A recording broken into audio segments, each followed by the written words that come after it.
As always, it is my pleasure that you join me for today's podcast of Second Chance Coaching. My name is Dr. Richard Lewis. If you'd be so kind as to leave me a rating and your feedback, I would very much appreciate it, and it will help others like you to optimally discover this podcast wherever you listen to this and your other favorite podcast. As you know, at Second Chance Coaching, we focus on seeing everyday life through the eyes of the returning citizen and highlighting the resiliency of the human spirit. I would love to work with you one-on-one, whether you're a returning citizen or coaching client seeking your second chance, or you're a representative of a business, college, or university seeking to integrate and support returning citizens in your respective organizational and learning environments. Please feel free to contact me via email at richard@secondchancecoaching.com or via Instagram at the Dr. Richard Lewis.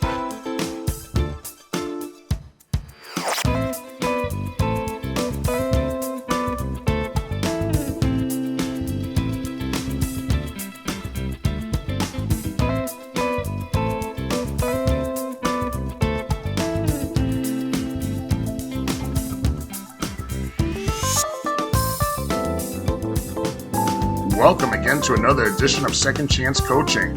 As always, it is my pleasure to join you on another week of your reentry journey from whichever corner of the world you're listening from. We always remain humbled and excited that you've decided to spend a part of your week with us. As I always say, my favorite part of the week. Today is our last podcast episode before we take our annual in-season holiday break. We will return in 5 weeks from today on which the podcast drops on Wednesday. We'll return on Wednesday, January 15th, 2025, for the first of the remaining 10 episodes of our season 6. Now, this week, we are concluding final examination week, not only at my main institution, but all the colleges I teach at. If you follow me on social media, I put this stat up for this semester. That's 4 colleges, 13 classes, and between 345 and 350 students. That's a lot of extra credit requests, begging, negotiating, and numerous and just countless accommodations, many of which, are unrealistic because I always stress the importance of doing things at the beginning of the semester. But then at the end of the fall term, the asks from the students just become enormous, and it can become very pressure-filled for us as professors. But for some reason, each term has its own dynamic as far as the kind of asks that students ask for. In the fall term, the asks from students are more based in appealing to your heartstrings and seeking sympathy and mercy. Maybe because it's so correlated to the holidays, who knows? Now, at the end of the next semester, the spring semester, the asks from the students are going to become more demanding, more vitriolic, and just angry and nasty. So sometimes that could be because graduation is coming. Maybe the end of the semester, as far as finishing out the year, is very important. They're not taking summer classes. Who knows? But for the next semester, I'm ready for it. I don't know if I'll be doing 13 classes again. I'm going to have to say no to that, and we'll have to have a talk about that with each other later on, and certainly have a talk with myself about doing that. But no matter what it is that I got next semester, I'm ready for it. Now, this semester, I have to tell you this one story. I got to share this one story before we get into today's subject that concluded yesterday. So last Friday, in one of my public speaking classes, they were completing their presentations. And for the students who have had me in any classes I've taught, they know that I'm a stickler for detail. I don't like to repeat myself, but I'll do so in order to optimize student comprehension. I will make sure I repeat myself. So at the beginning of this class that we had to do presentations, I talked twice before they did their presentations that their homework, that the PowerPoint that they had to do, that they were doing as a group, and the reports that they had to do were due that night on Friday. Usually assignments are due on Sunday, but I said, remember, every single person and every single group has to submit the PowerPoint and the reports on Friday. You don't have till Sunday to wait. You have to do it on Friday, because I wanted to, spend the weekend. There's a lot of students and a lot of classes that I have to grade, so that's going to take some time. So I'm trying to schedule it out and say, no, do it on Friday. So I said it again after each group presented that night, that day in class. I said, remember, the PowerPoint is good, but make sure you submit everything tonight. And I said it twice again before class was dismissed. And of course, I didn't think nothing of it. I said, okay, this is fine. We're in good shape. And all of a sudden, on Saturday, I get a phone call from one of the students in one of the groups saying that, now I don't know if it was Saturday or if it was Sunday, but it was in the last couple of days that I received an email from one of the students in one of the groups talking about how he forgot. I don't know. He named off a number of reasons, and then he just indicated that he was really needing me to answer him and let him do the assignment. So my first thought process was, well, I wasn't going to answer him right away. We're over the weekend. I'll answer him when the week starts, and let me see where he's at grade wise, and then I could sit there and see and make a decision and see what's going on from there. I guess I wasn't good enough with the student. The next day, he emails me again and really asking more and more for the accommodations that he's asking for, really going really deep into it. And I'm like, okay, I mean, part of me was like, you know what? You didn't pay attention to the details of what you needed to do. Then that's okay. It's okay for you to have a little bit of anxiety and stress while the professor figures out what it is that's going to happen. And plus, like I said, he's not the only student who has needs. There's plenty of other students who are trying to figure out what they want to figure out and try to get stuff done. I mean, even the technological problems I had at Florida Memorial, I'm really trying to accommodate those students because they've had technology problems, as did I, throughout the entire semester. So I was like, okay, I'll get to him eventually. Now, what happened was, so Monday or Tuesday comes around. It had to be, it was Monday. So Monday comes around, I think late Monday night, early Tuesday morning. I look at my second chance coaching email box that I check every day, and there's an email from that student in my second chance email coaching box requesting again to meet with me. By the time he emailed me at Second Chance Coaching, I'd already responded to him and I told him that I didn't see everything. He said that he handed in his assignments through his email. So I looked to see if he did that. He only submitted half of his assignments via email. So I responded to him. I said, you're asking for an accommodation, but you've only submitted half. Can you explain to me what's going on? And rather than answer my question, the student, for whatever reason, he emails me at secondchancecoaching.com. And he goes, Dr. Lewis, I really need you to talk about this. And then he goes further on to say, I've listened to your podcast. You talk about second chances. You talk about this. You talk about that. And he starts to quote a lot of the things in which I've said. Now, mind you, we know that this podcast primarily concentrates on returning citizens and the challenges that they have. But the challenges are very not unique to returning citizens. Everyone goes through the challenges and a lot of the subjects that we talk about, including the one we're going to talk about today. And they could be applicable in any area of life, whoever is walking around in life. But this kid, he goes into Second Chance Coaching to appeal for me about his grade. That has nothing to do with what I got going on at Second Chance Coaching. So finally, I ask him, why don't you give me a call and we could have a conversation? I don't do it on the Second Chance Coaching email. I don't even respond to that when I respond to him in the student email. And I think I didn't even hit send, and the student was already calling me. And I spoke to him on the phone, and I asked him what was wrong with him. Like, I could tell that there was like a desperation and an anxiousness with every single email. It began to increase more and more and more. Part of me felt bad for him. I understood that. But also, too, I'm trying to protect my wholeness and my wellness as well and not go crazy by one student, not doing what they were supposed to do. So the student begins to tell me about how he needs a scholarship to have a certain grade point average up and things of that nature, which I'm sympathetic to and I understand that. But what I was trying to get to him was, okay, well, if this is so important to you, then why wouldn't you follow the directions that needed to be followed? So he said that the PowerPoint file was too big and talk about other stuff. I said, then why didn't you email me on Friday before then so you could tell me what's going on and then I could understand and I could help you appropriately? He didn't say that. He didn't say anything. He didn't respond to that. And I told him, so you want me to accommodate you and say, let me let you off the hook, make an accommodation for you and not make an accommodation for anyone else? He said, well, Dr. Lewis, you do believe in second chances? I told him, I said, look, what I do in my business and you're trying to manipulate that to what it is that I do here with you in school is inappropriate and it's wrong. But since we're talking about that, let me say this to you. Yes, I believe in second chances. Yes, I believe in redemption. Yes, I believe you should have another shot. But understand that getting a second chance is getting a second chance after you're accountable for whatever happened first. I never ever tell anybody that, you're excused from bad behavior or bad mistakes. I talk about that you learn from them and that the second chance is your ability to sit there and grow from that. What you want me to do is for you to eliminate your mistake by not listening to me and just let you off easy.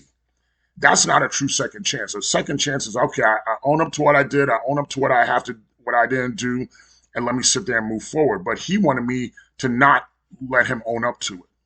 So while I'm talking to him, I look at the other two people in his group. They didn't submit the assignments either. So it led me to think that, well, maybe the PowerPoint was too big or whatever. But his other two group members didn't communicate with me, almost like they were going to just take whatever grade they were going to get. And I finally said to him, I said, look, while I don't think it's something I should do, I'm going to sit there and give you credit. And I'm going to give your two other group members credit, at least to be equitable, because I can't give you something that I won't give them because you guys were a group. And this is the grade that you're going to get for the term. He seemed to be happy with it. He didn't get an A or a B. He got a C, which I felt like was the result of the work that he did during the semester. But he was happy. I guess I don't want to say he was happy.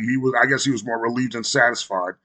And I was like, well, good Lord, thank goodness, because he was really going on making sure to drive me crazy. But I just told him, I said, to email me on second chance coaching, I just thought was inappropriate to do. But I don't know if he learned the lesson. I don't know if he heard what I said.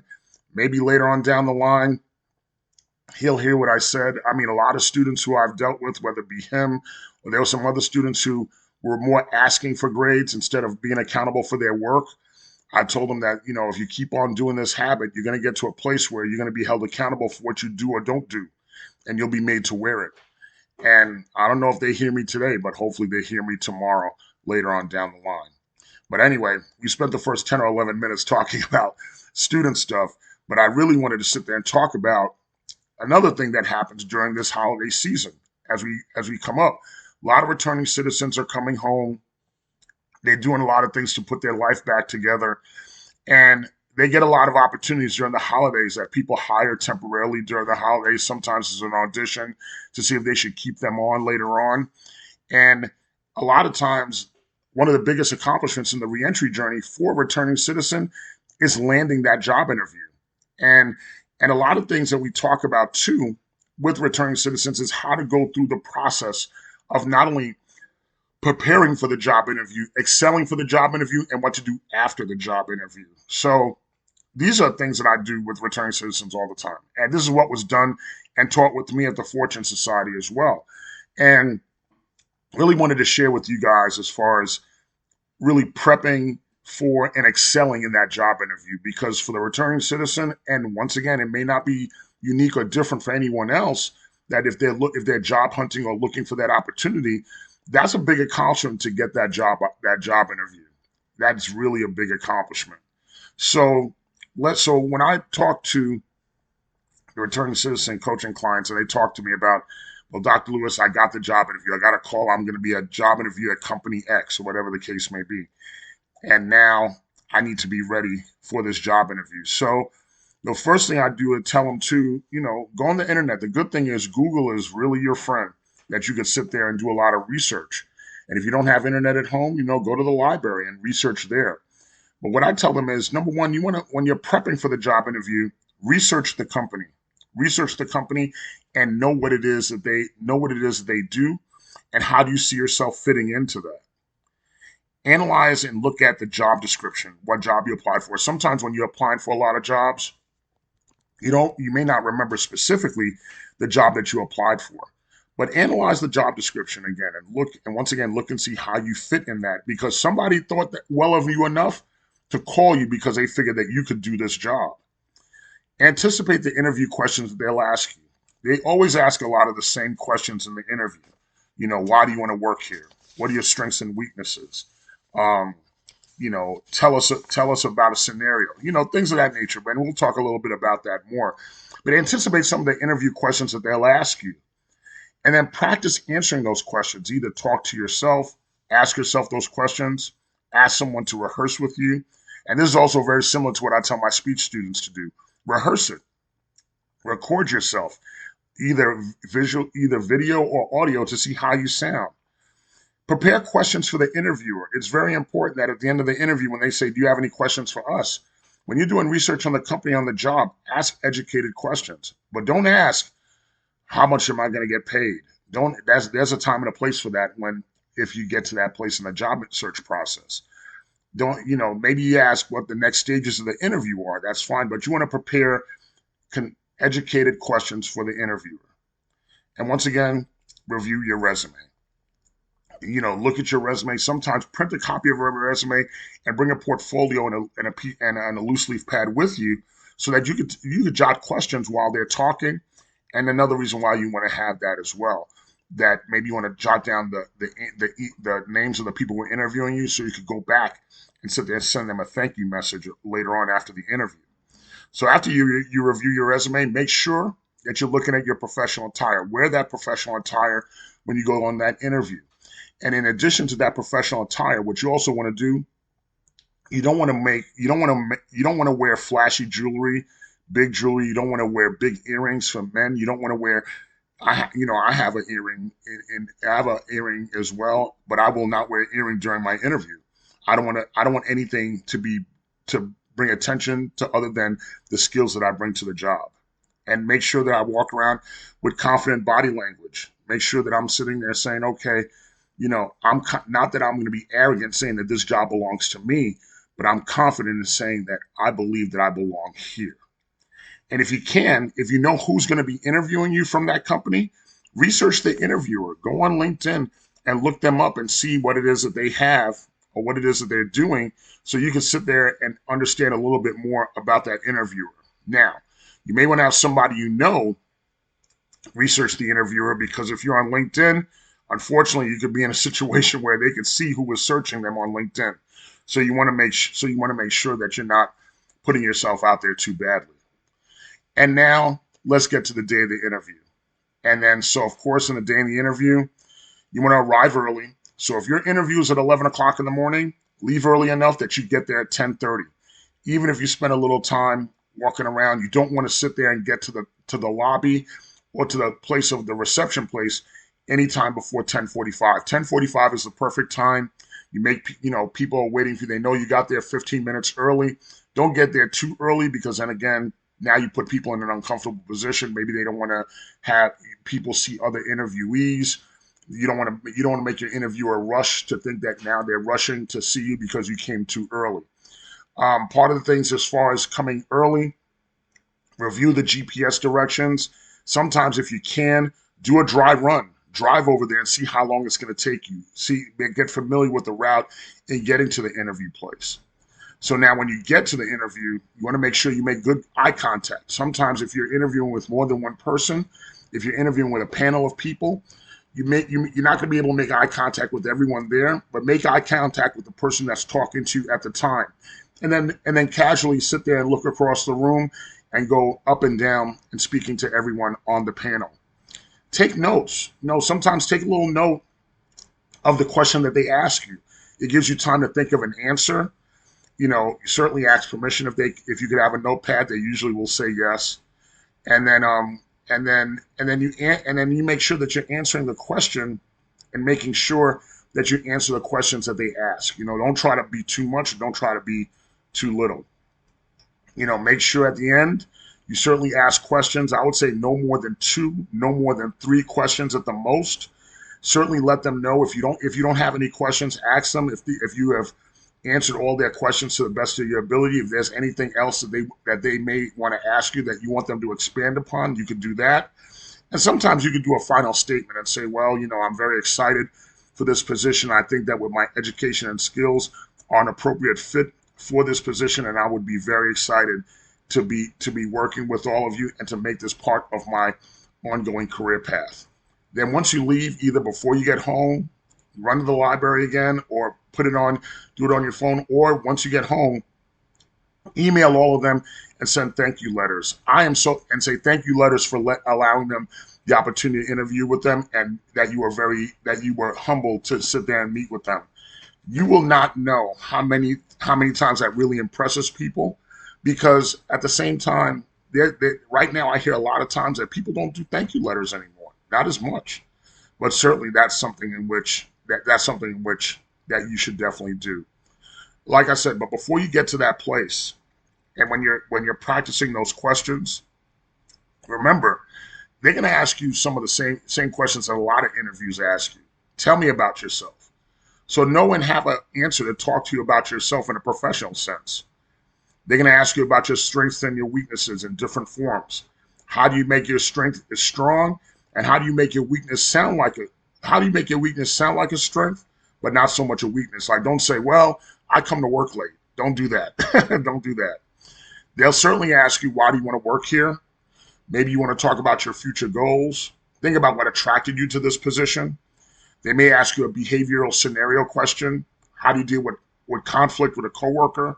How do you deal with a stressful situation? How do you deal with a multitask dynamic situation?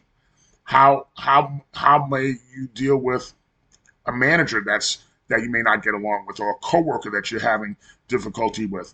Sit there and see how that's going to sit there and work. Now, for the returning citizen, depending on where you live, you may be in a situation where they will actually ask you during the interview the conviction question. And this is something that the Fortune Society, I give them credit, they worked on this with us all the time. And this is what I do with returning citizen clients all the time. I said, when you are going to be asked the conviction question, we will videotape you to give you a look at your body language, how you speak, so you can hear yourself talk and feel how you come across. And when they ask you the conviction question, like it was an application, they say, well, it seems on this application you checked off yes that you've been convicted. Can you tell us a little bit about that?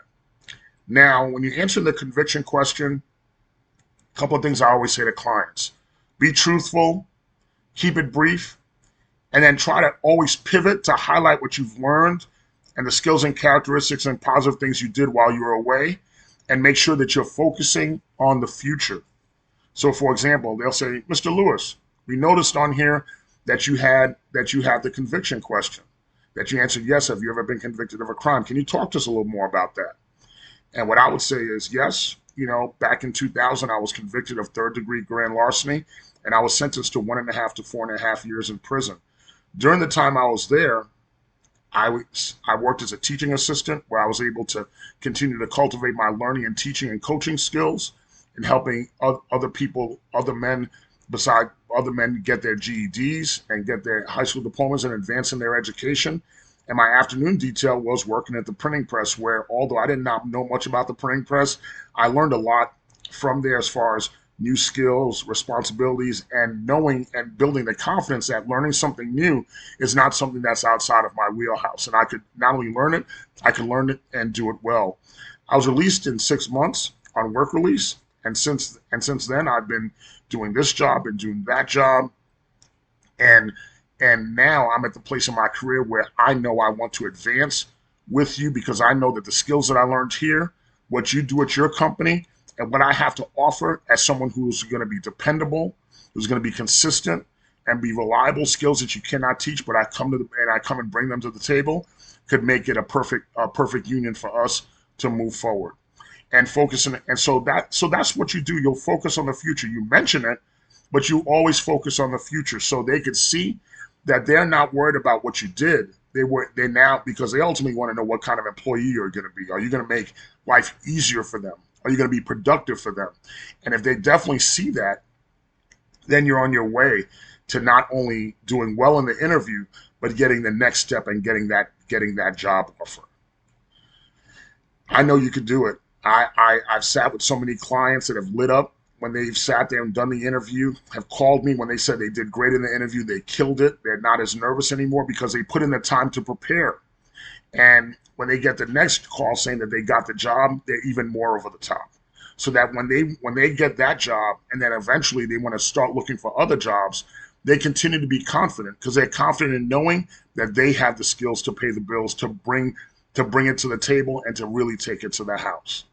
And I know that a lot of these guys and girls who are getting jobs during the holiday season, I tell them too, don't forget that once you're on the job, that job, every day you're on the job is an everyday job interview of you demonstrating what it is that you could do, demonstrating your skills and demonstrating your value. So don't forget that every day you're on the job, you are on a job interview. People are watching what it is that you do. Are you doing what you said you was going to do? Are your skills indeed the things that are paying our bills and the things that could do well for you, you do well for us. So think about that. I know that a lot of you, like I said, a lot of you are going to be doing different things during the holidays. Christmas and Kwanzaa and Hanukkah are coming up for a lot of folks. Be safe out there. Enjoy your holiday season. Love on people who love on people that you care about. Let them love on you. I know the holiday season will be difficult for some folks, but I know it also there's a lot of joy that's there as well. So don't forget the joy. When New Year's comes around, be safe. Think about your objectives and goals for 2025 and think about what you've accomplished in 2024. Apply them to 2025 and move forward also with what it is that you want to do in 2025. But the good thing is we're going to be there with you. You're not going to be going through that by yourself. I want to always thank you for sharing your time with me. Share this favorite part of the week with me. We won't talk for another 5 weeks, but I know there'll be plenty of stories that you get to tell, plenty of stories that I get to tell about what has happened over the next 5 weeks. And during those 5 weeks, binge, listen to our episodes, listen to any episodes that you missed. Continue to spread Second Chance Coaching to your fans, family, and loved ones. I love you guys. Thank you so much for all that you've done for me, all that you've done for Second Chance Coaching. And I look forward to spending time with you when we come again and together again in 2025 when we come back for our next episodes starting on Wednesday, January the 15th. Take care, happy holidays, and happy New Year. Thank you again for joining us here at Second Chance Coaching. In addition to coaching services for individuals and businesses, I'm also available for speaking engagements and workshops on criminal justice reentry, human resources, as well as organizational culture and leadership. Feel free to email me at richard@secondchancecoaching.com, as well as connect with me on Instagram at @DrRichardLewis. Remember, every day you are given this opportunity for your second chance, and I know you'll make the best of it. I love you all, and I look forward to connecting with you next time here at Second Chance Coaching.